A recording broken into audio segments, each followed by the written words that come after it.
చిత్రా లేఅవుట్కి వెళ్దాం. చిత్రా లేఅవుట్ వద్ద మా ప్రతినిధి అనిల్ ప్రస్తుతం లైవ్ లో అందుబాటులో ఉన్నారు. అక్కడ భోగి సందడి ఎలా ఉంది ఇవన్నీ వివరించడానికి ఇంకా సాంప్రదాయంగా మనకు కనిపిస్తోంది అనిల్. బికాజ్ అక్కడ గంగిరెద్దులు ఉన్నాయి మనకి, సో హరిదాసులు కూడా వచ్చే ఉంటారు. సో ఒక్కసారి భోగి సందడి ఎలా ఉంది అనిల్? దేవి, ఇక్కడ మనం చూడొచ్చు చిత్రా లేఅవుట్ దగ్గర ఉన్నాము. ప్రస్తుతం ఇక్కడ సంక్రాంతి భోగి మంటలు సంప్రదాయబద్ధంగా జరుగుతున్నాయి. భోగి మంటలతో పాటు గంగిరెద్దుల విన్యాసాలు ఇక్కడ అందరినీ అలరిస్తున్నాయి. ఒక విధంగా చెప్తే చిన్న పెద్ద తేడా అందరూ లేకుండా ఈ భోగి మంటల్లో పాల్గొంటున్నారు. ప్రతి ఏడాది ఇదే విధంగా భోగి మంటల్ని ఉత్సాహవంతంగా చేస్తున్నారు. ఇక్కడ సంబంధించి వీళ్ళతో మాట్లాడే ప్రయత్నం చేద్దాం. సార్ చెప్పండి సార్. అందరికీ భోగి సంక్రాంతి శుభాకాంక్షలు. మరి ఈరోజు ఎల్బీ నగర్ చిత్రా లేఅవుట్ కాలనీలో కులమతాలకు అతీతంగా ఇక్కడ ఉంటున్నటువంటి నివాసులంతా కూడా భోగి మంటలు వేసుకోవడం జరుగుతుంది. మరి ప్రతి సంవత్సరం కూడా చిన్న పెద్ద కులమత వర్గ వర్ణ అంతే భేదాలు లేకుండా మేమంతా కలిపి అన్ని పండుగలు జరుపుకుంటాం. మరి అలాగే వారికోస్ వెయిన్స్ వ్యాధికి కేవలం 30 నిమిషాల్లో చికిత్స. కాల్ చేయండి 9989527715.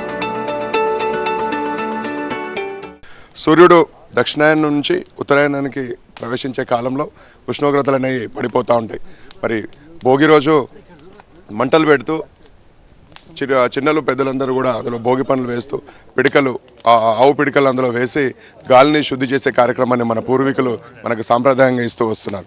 మరి దీనివల్ల గాలి శుద్ధి అవుతూ ఈ చలికాలంలో ఉన్న రకరకాల వ్యాధులు మనల్ని చుట్టుముడుతూ ఉంటాయి. అలాంటి వాటన్నిటి కూడా పారదోలే గుణాలు ఈ భోగి మంటల ద్వారా మనం వేసే పిడికల ద్వారా కానీ మర్రి చెట్టు రావి చెట్టు బెరడుల ద్వారా ఇందులో వేస్తూ గాలిని మంచిగా చేసే లక్షణం మనకి పూర్వీకులు మనకి సాంప్రదాయంగా అందిస్తూ వస్తున్నారు. మేము కూడా అదే పద్ధతిని పాటిస్తూ ఈరోజు ఇక్కడ పండుగను జరుపుకుంటా ఉన్నాం. మరి దక్షిణాయనం నుంచి ఉత్తరాయణానికి సూర్యుడు ప్రవేశించే కాలంలో నువ్వుల ద్వారా ఉష్ణోగ్రత మన శరీరంలో ఉష్ణోగ్రతలు కూడా పెంచాలనే ఉద్దేశంతో నువ్వుల ద్వారా పిండి వంటలు చేసుకొని మనందరం కూడా తిని మనం ఆరోగ్యంగా ఉండే విధంగా మన పండుగల్ని హైదరాబాద్ సిటీలో ఉంటూ కూడా మన పిల్లలకి అందించే సంస్కృతి సాంప్రదాయాలను మేము కూడా పాటిస్తూ ఉన్నాం.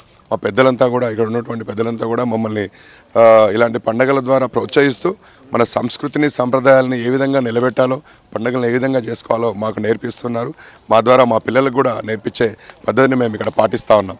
మరి ఈరోజు మా కాలనీలో ప్రతి ఇంట్లో ఒక ఎన్ఆర్ఐ అమెరికా నుంచి కానీ ఇతర విదేశాల నుంచి కూడా ఉన్నారు. మరి ఇక్కడికి కూడా నిన్న వచ్చినటువంటి ఎన్ఆర్ఐస్ కూడా మా పెద్దల పిల్లలు ఇక్కడ ఉన్నటువంటి నివాసితులు కూడా ఇక్కడికి వచ్చి ఇందులో పార్టిసిపేట్ చేశారు. చాలా సంతోషంగా ఉంది మేము ఇక్కడ పండుగ జరుపుకుంటూ ఉంటాం. థ్యాంక్ యూ అండి. అంటే జనరల్గా ఇక్కడ పండగ అంటేనే మొన్న కూడా ప్రతి లోగిలి ముందు రంగురంగుల ముగ్గులు వేస్తూ ఆ లోగిళ్ళలో హరివిల్లులు కురిసినట్టుగా ఉంటాయి. మరి మేము కూడా ముగ్గుల పోటీలు ఇక్కడ పెట్టాము. అలాంటి రంగవల్ల వల్ల మనసంతా ప్రశాంతంగా ఉంటుంది. ఇక్కడ ప్రతి సంవత్సరం కూడా అలాంటి సంప్రదాయాన్ని పాటిస్తూ ఉన్నాం. మరి పండగ అంటే సంక్రాంతి అంటేనే గంగిరెద్దులు బుడుబుక్కల వారు హరిదాసుల కీర్తనలతో మరి లోగిళ్ళు తెల్లవారక ముందే మారుమోగిపోతూ ఉంటాయి. మా కాలనీలో కూడా గంగిరెద్దులు ఇక్కడికి రావడం మాకు సంతోషంగా ఉంది. గోమాతను పూజిస్తూ కూడా మేము అలాంటి ఒరవడిని మేము ఇక్కడ మా పిల్లలకు అందిస్తూ ఉన్నాం. అందరికీ సంక్రాంతి శుభాకాంక్షలు. Thank you. ఓకే దేవి, మనం చూడొచ్చు ఇక్కడ చిత్రా లేఅవుట్లో సంప్రదాయబద్ధంగా భోగి మంటల్ని వెలిగించారు. అదేవిధంగా సంక్రాంతి వేడుకలను చాలా హట్టహాసంగా సంప్రదాయబద్ధంగా నిర్వహిస్తున్నారు.